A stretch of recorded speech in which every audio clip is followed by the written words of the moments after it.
Salut les amis, c'est Isma, bienvenue sur ce qui me fait kiffer, Passion Pop Culture, la chaîne qui review l'actualité, les séries de SF, de fantasy. C'est un plaisir pour moi de vous retrouver sur cet épisode 6 de la série Halo, intitulé Onyx. On y reviendra tout de suite, mais avant, les petits messages de routine. On like, on s'abonne, on commente, on partage. C'est votre force qui aide à faire grandir la chaîne et à prospérer. Merci aux amis de longue date, bienvenue aux derniers arrivants qui ont pris l'aventure Halo avec nous. Du coup, on va commencer tout de suite, maintenant qu'on a un peu fait le tour des messages de routine, et on attaque. Épisode 6, on sortait d'un épisode 5 un peu ventre mou qui était, selon moi, le moins bon épisode des deux saisons. Il y avait du bon, mais l'épisode était quand même un épisode un peu de meublage et un épisode surtout pour souffler après la chute de Reach. La série toutefois nous a quand même amené sur une quête de vengeance pour le Major et pour bien sûr les missions secondaires, donc Soren et Liara récupérer leur petit. Je ne vais pas faire la blague du nom encore une fois, à Halsey qui veut régler ses comptes avec Ackerson. Pas oublier quand même, elle a été emprisonnée par notre Joseph Morgan bien-aimé. Et du coup, avec eux, il y a Kwan qui est là, Kwan qui galère, Kwan qui est toujours mis en avant par la série comme le second personnage principal, mais qui n'arrive pas à avoir la portée narrative de tout cela. Donc, l'épisode... comme nous a montré un peu le final de l'épisode 5, Kai et une nouvelle troupe de Spartans, et ben c'est ce avec quoi on va entamer cet épisode jusqu'au générique de début. On aura du coup beaucoup de générosité dans l'action dans cet épisode, soit par les simulations, je vais y venir tout de suite, soit par du coup l'infiltration du Major dans la base Onyx. Donc je parlais de simulation. En fait, on a découvert Kai, qui est l'instructrice d'une nouvelle fournée de Spartans, les Spartans 3, qui sont, eux, pas des Spartans optimisés comme l'ont été les Spartans 2, donc tout ce qui est Vanak, le Major, Riz et Kai, et ceux qu'on n'a pas vus bien évidemment dans la série. Eux, c'est plus des mecs en armure, donc les armures les aident énormément, mais ça reste des humains. Ça reste des demi-Spartans. Pour moi, c'est des demi-Spartans, voire des un quart Spartans. Après, c'est mon avis, tu vois. En tout cas, ils sont formés par Ackerson, Parongoski et du coup Kai sur l'aspect opérationnel. Tu vois qu'ils travaillent les techniques d'abordage de vaisseaux. Ils doivent se former des nouvelles équipes. On va suivre notamment la Javelin. Et dans la Javelin Team, qui va-t-on retrouver ? Eh ben, Perez. J'avais dit Perez va finir Spartan 3. Je suis content d'avoir eu raison sur un petit truc. Du coup, la bonne Perez, elle est Spartan 3. Et tu vois, on voit qu'avec Kai, ils vont tout de suite avoir une relation un peu d'opposition. Tu vois, c'est un peu une forte tête, la Perez. Ce qui est étonnant, c'est qu'on ne connaît pas le laps de temps entre la fuite de Reach et ça. Parce que tu vois, tu te dis, mais en si peu de temps, elle a pu être... elle a pu intégrer le projet Spartan 3, elle a pu avoir son armure, commencer à s'entraîner. On a l'impression quand même qu'un gros mois a pu passer, voire plus.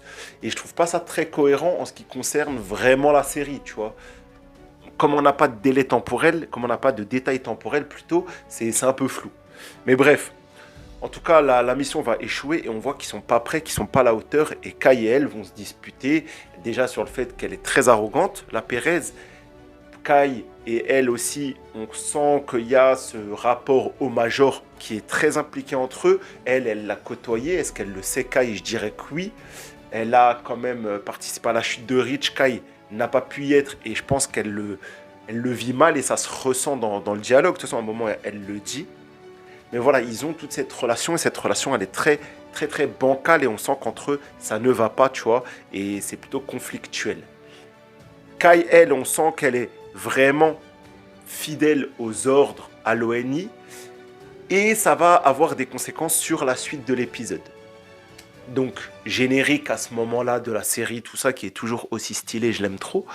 Et on commence avec des échanges entre Parongoski Et Ackerson, à propos du thé, du Sri Lanka, tout ça, bon, bref, au passé de la Terre, très intéressant, parce qu'il ne faut pas oublier qu'on est au 25e siècle. C'est pas inintéressant comme sujet dans de la SF où on a la Terre comme passé lointain, tu vois. La Terre est toujours là, mais c'est vrai que la Terre, c'est lointain, tu vois. Autant cette époque du 20e siècle, tout ça, mais autant la Terre directement. On va comprendre que les deux, c'est vraiment des personnes mauvaises, tu vois, qui manipulent tout le monde, qui mentent, tu vois. D'ailleurs, la conversation du Major et Pérez s'est faite devant le poster, l'affiche promotionnelle, un peu style, comment ça s'appelle, propagande du Major, tout ça, sur le fait de s'enrôler, tout ça. Et tu vois que Parongowski et Ackerson ont vraiment une discussion sur fallait le tuer, on n'avait pas le choix, Rich était perdu. Eux, c'est vraiment des calculateurs sans foi ni loi, tu vois. D'ailleurs, plus tard, ils auront, j'y pense tout de suite, donc je le dis, une discussion sur la foi. Tu vois que le plus à même de douter, ça pourrait quand même être Ackerson. Et elle lui dit, est-ce que vous êtes croyant? Non. Donc, la thématique de la foi, mais très subtile, une toute petite piqûre. Donc, ça ne sert même pas vraiment de développer la thématique, mais voilà, en tout cas, il va lui dire non, donc, genre, vous prenez pas la tête, tu vois, si t'as pas la foi, agis comme une crapule, il n'y a pas de problème. Grosso modo, c'est un peu l'état d'esprit de Parongowski, et dans le lore, que ce soit les livres, de toute façon, on la voit que on la côtoie que dans les livres, c'est vraiment la pire des crapules possible.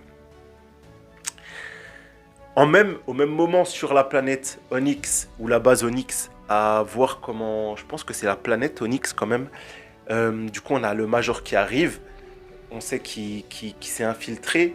Donc, comme on a dit, Soren, lui, son objectif, c'est grâce à l'aide d'Halsey, c'est de retrouver Kester.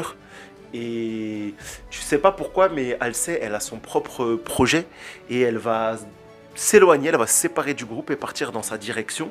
Quan, avec ses pouvoirs mystico-mystiques, va se dire faut que je la suis, tout ça. Ils vont sauter dans un puits avec un système gravitationnel qui va les empêcher de se fracasser au fond du puits. Et du coup, là, ils vont avoir tout un cheminement avec une discussion sur leur passé. Halsey va lui reprocher d'être l'élément déclencheur dans la saison 1 de l'inconstance du Major. Oui ou non, il y a débat parce que le Major, pour moi, c'est pas Quan. Disons que c'était la goutte de trop, mais oui, il s'avère que dans la série, c'est l'élément qui l'a fait basculer et commencer à remettre soit les ordres d'Halsey, soit les ordres, en tout cas les mauvais ordres en discussion.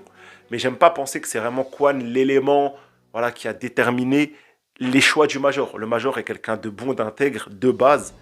Et du coup, il a fait ses propres choix, tu vois. Ils vont avoir tout un cheminement dans des tunnels, tout ça, parce qu'on comprend qu'Halsey a vécu là, a travaillé là, jusqu'à une finalité. Mais on reviendra là-dessus plus tard, bien évidemment. On essaie de rester un peu dans l'ordre narratif. Ce qui est marrant, c'est que Soren et Liara vont disparaître de l'épisode. Ils vont juste trouver, je pense, les baraquements où sont enfermés les jeunes futurs Spartan 3 ou 4. Parce que du coup, le futur de Kester, c'était bien de devenir un Spartan. Dès qu'il chope des enfants, l'UNSC, bah, il les conditionne. Donc on voit que l'ONI, en tout cas, l'aspect un peu sombre de la civilisation humaine, et bah, c'est pas le meilleur de l'homme.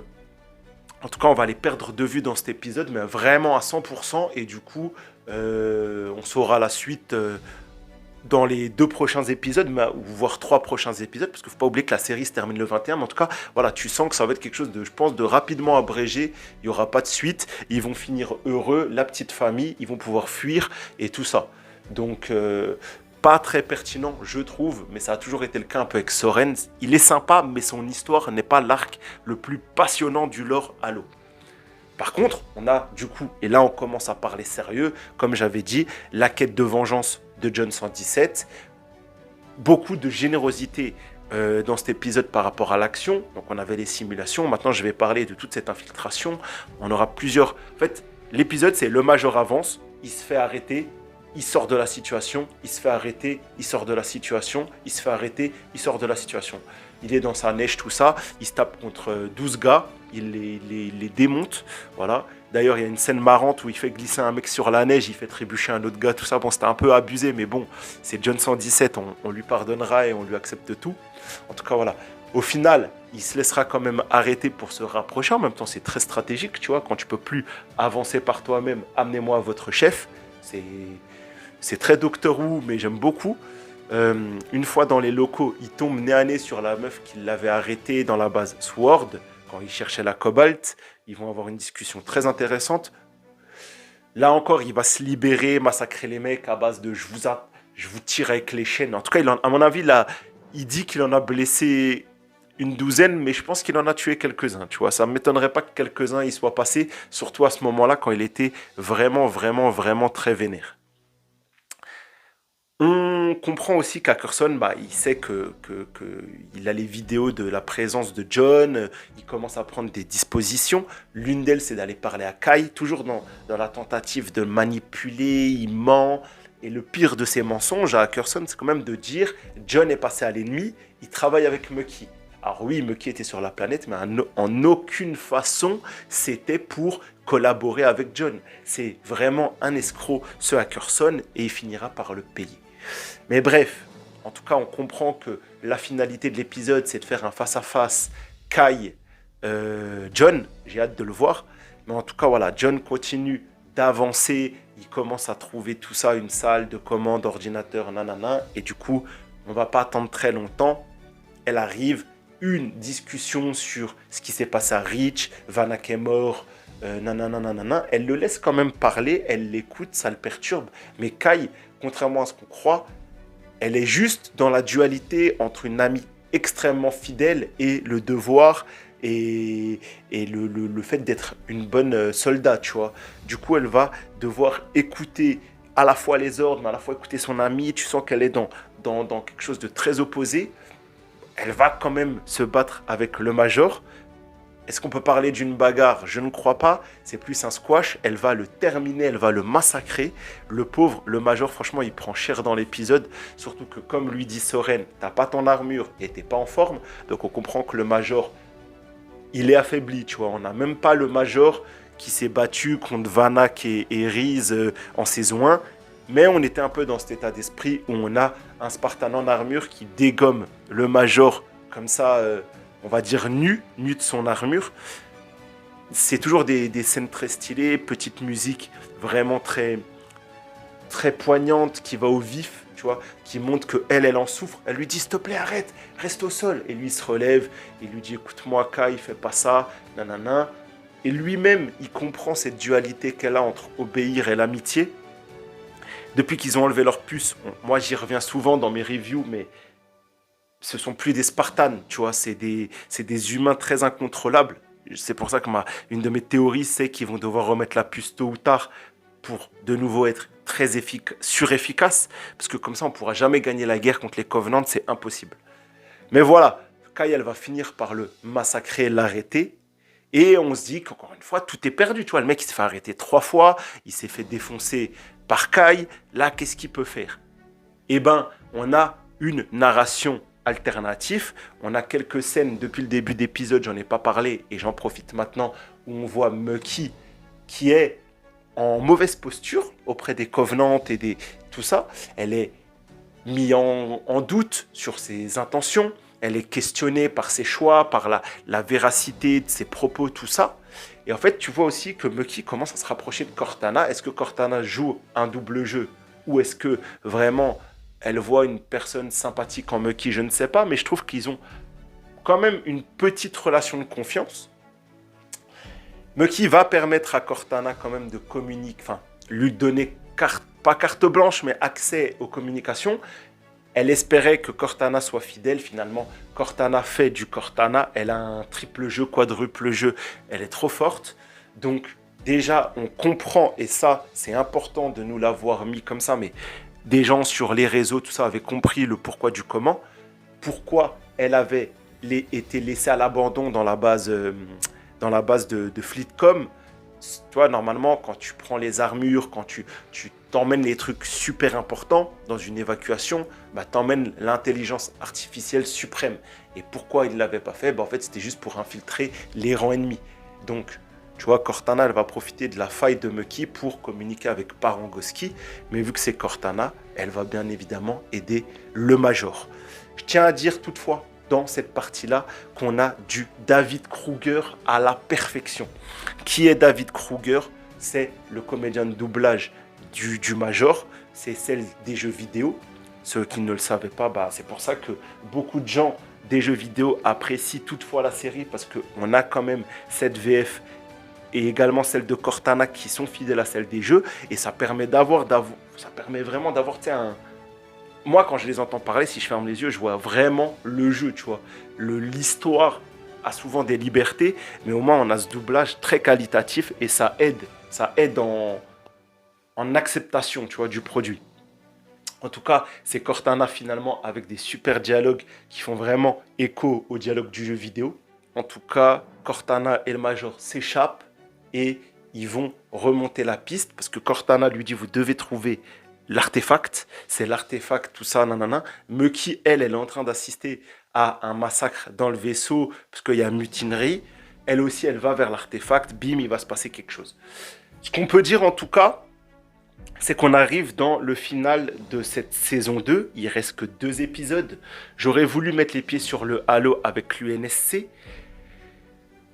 Halsey et Quan ont rencontré Miranda dans les souterrains. Donc on sait, nous, les gens qui ont joué aux jeux vidéo, que Miranda n'est même pas dans le Pillar of Autumn. Donc c'est le vaisseau de Miranda qui va les mener sur le Halo. Non, c'est même pas le vaisseau de Miranda. Parce que le vaisseau de Miranda, c'est l'autre. C'est le Dawn of... Bref, c'est un autre. Le Pillar of Autumn, c'est celui normalement de l'Amiral Keyes. Bref, de toute façon, la série a tellement pris de liberté qu'on est perdu niveau jeu, comment les choses se goupillent. Ce qui est sûr, c'est que la prochaine étape, c'est le Halo. Et il faut y aller. Il faut aller sur le Halo. Comment, pourquoi? En tout cas, là, dans cet état, le Major, moi, je ne le vois pas ni gagner la guerre, ni réussir la mission du Halo. Il doit être frais, il doit être en forme, il doit être guéri de tout, il doit avoir son armure. Donc, je pense qu'on va vite résoudre les situations conflictuelles dans l'épisode 7. Tu vois, je vois bien Perez l'aider, déjà. Perez, pour moi, elle est fidèle au Major, après ce qu'ils ont vécu ensemble.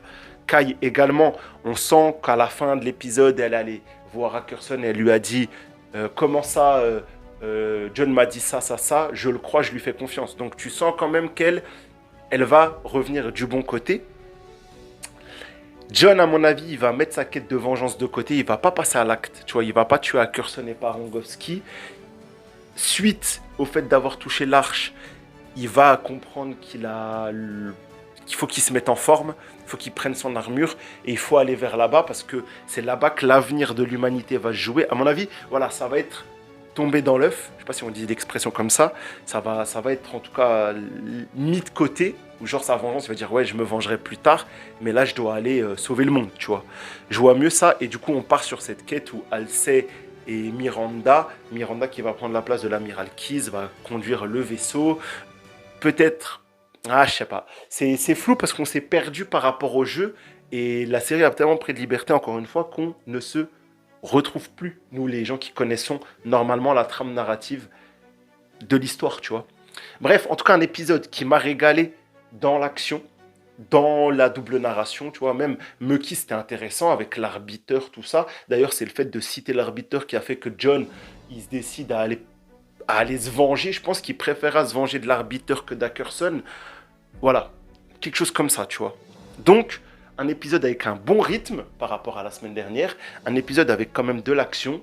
Les effets spéciaux toujours qualitatifs. Un Pablo Schreiber qui brille. Le retour de Kai sur le premier plan. Kai, je la kiffe déjà en saison 1. Là, je suis en train de retrouver le perso. Et j'espère qu'elle va accompagner le Major sur le Halo. C'est vrai que dans le jeu, ça n'existe pas. Mais là, pourquoi pas maintenant. Et voilà, les retrouvailles avec Meki et cette combinaison avec Cortana, du Major et de Cortana, mais qu'est-ce que c'est stylé, qu'est-ce que ça fait écho au jeu, c'est trop bien fait, tu comprends direct que eux, franchement, rien ne pourra les arrêter, tu vois, les muscles et le cerveau, c'est bon, ils ont gagné la guerre, tu vois, j'aime trop. Donc voilà, un épisode que je valide encore une fois, hâte de voir la fin. J'espère qu'on en aura pour notre argent, j'espère que la série nous fera un final grandiose, et voilà, tu vois.